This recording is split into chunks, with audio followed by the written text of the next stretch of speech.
lemah lembut dan rendah hati. Ayat 29. Lemah lembut bukan lemah gemulai, beda. Oke, jangan diartikan begitu. Karakter guru yang berikutnya itu sudah berapa? 2 atau 3? 3, ini sekarang keempat dan kelima. Oke. Lemah lembut itu artinya satu, fleksibel, lentur. Dari mana kita bisa belajar dari Tuhan Yesus sifat itu? Mari kita lihat dia. Dia datang dari surga, bukan? Terus dia turun ke bumi. Nah, pindah antara surga dan bumi saja, itu buat dia masalah tidak? Barusan 3 hari yang lalu salah seorang anak saya memberitahu. Dan kemarin waktu kita makan malam juga baru tahu, itu yang kedua kali. Tukar nasib itu loh, Pak. Itu program TV apa itu? Tukar nasib itu. Nah, itu baru saya tahu 2 kali ini. Baru sudah lama program saya nggak tahu. Nah, seperti itu. Ternyata sulit tukar tempat itu, saudara. Coba bayangkan. Buat Tuhan Yesus yang dari surga datang ke dunia saja, itu masalah tidak? Coba, masalah nggak buat dia? Masalah besar. Karena cara hidupnya beda. Lalu yang kedua, dia harus ngajar manusia. Itu masalah besar. Nah, kalau dia nggak fleksibel, dia nggak lemah lembut, maka begini. 4 Injil yang kita miliki, isinya yang paling banyak begini. Maka jengkellah dia dengan Thomas, tersinggunglah dia dengan Yudas, marahlah dia pada Yohanes. Isinya begitu. Kenapa? Kenapa kalau dia nggak lemah lembut, 4 Injil akan begitu banyak isi aja seperti itu? Coba jawab kenapa? Ayo, masa susah sekali jawabnya. Kenapa? Kalau dia nggak fleksibel, nggak lentur, nggak lemah lembut. Coba jawab, ayo. Dia akan tersinggung dengan Petrus. Cara Thomas itu, waduh, saudara, kalau lihat Yohanes mengagetkan. Orang sering berkata dia murid yang paling dikasih. Betul, tapi ingat suatu hari, saya lupa di pasal berapa, dia tersinggung dengan orang Samaria. Tiba-tiba dia berkata gini, Guru, boleh nggak aku minta api dari langit? Dengan sederhana Yesus jawab, untuk apa? Yo, kalau saya pakai bahasa sehari-hari, aku mau bakar 50 orang Samaria. Siapa nggak syok gurunya? Itu kelas pelajaran apa yang kamu pernah ajar? Kamu bakar orang? Yesus kaget, mau bakar orang? Nggak ada pelajaran itu. Bisa bayangkan, apa dia nggak tersinggung? Ayo. Kalau dia nggak lemah lembut, benturannya sangat besar antara dia dengan 12 murid itu. Betul tidak? Nah, kefleksibelan seorang guru itu mutlak ada. Sehingga ketemu murid yang sekurang ajar apa, ya begitu. Coba anakku, gitu ya. Misalnya ada seperti itu. Saudara, inilah karakter yang harus kita miliki, fleksibel. Yusuf adalah contoh Yesus di dunia. Fleksibel itu artinya begini, lentur, ya. Bayangkan kalau kaki kita fleksibel, ukuran kaki itu, wah enak sekali. Artinya gini, diberi sepatu nomor 38 cocok, 42 masuk, 35 masuk. Aduh, enak sekali kaki fleksibel itu. Ngerti maksudnya? Nah, Yusuf seperti itu.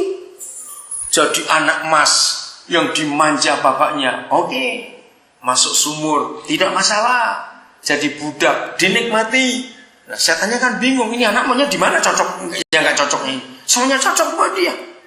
Enak sedikit di rumah Potifar, dia tidak sombong.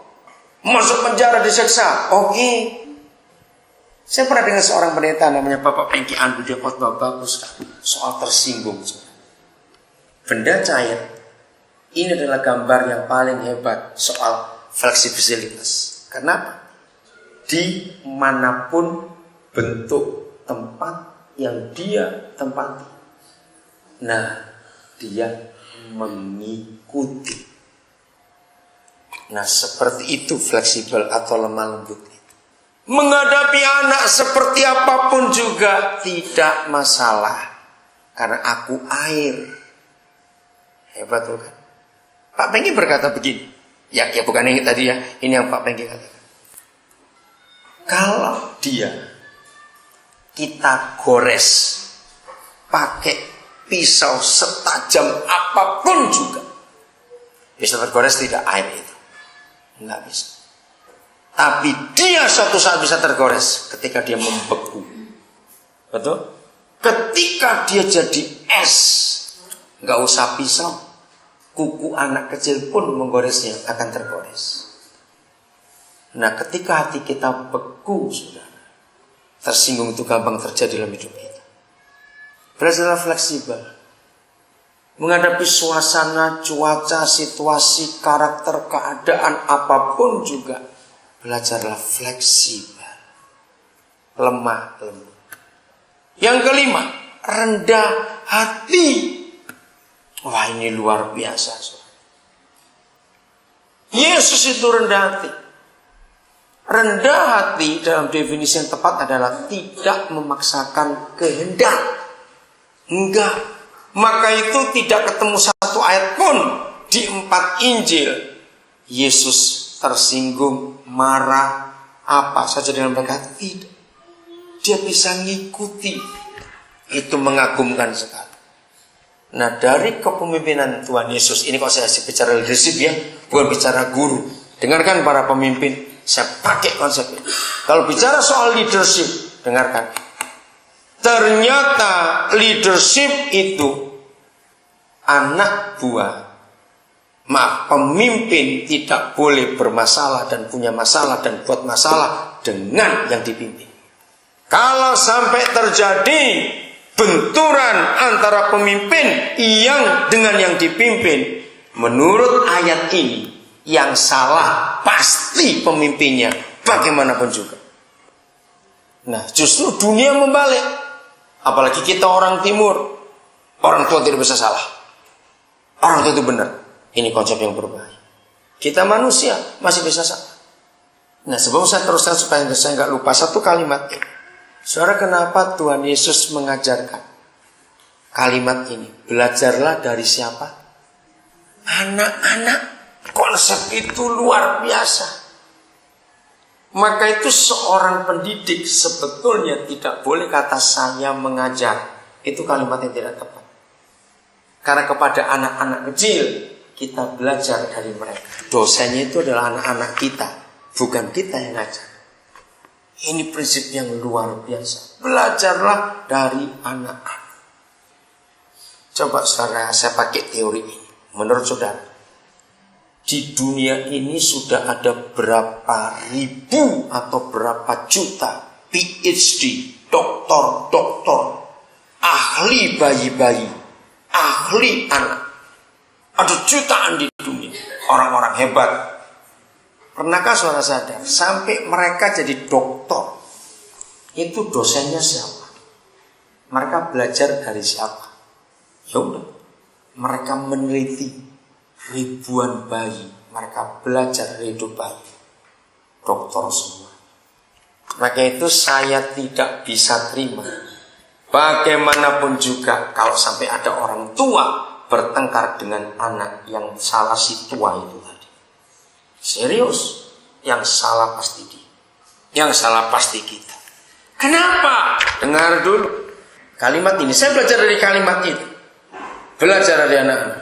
Pernah saudara dengar orang tua berkata begini pada anaknya waktu marah? Mengapa kamu gak mau ngerti papa? Sadarkah saudara, perkataan itu 1000% salah. Bagaimana anak itu bisa ngerti kita? Kalau saya pakai pertanyaan ini, antara kita dengan anak kita, siapa yang pernah jadi siapa? Ngerti pertanyaan ini? Coba jawab, siapa yang pernah jadi siapa? Nah, jelas dong, masa anak cuma jadi bapak, nggak lucu, kecil lagi. Nah, bayangkan kalau jawabannya seperti itu, kita yang pernah jadi mereka. Seharusnya siapa harus ngerti siapa? Ya sudah, ngapain ribut? Betul? Harusnya kita yang ngerti mereka. Karena kita pernah seumur mereka, masalahnya kita sudah lupa. Waktu seumur mereka itu kita kayak apa, kita lupa. Ini masalahnya.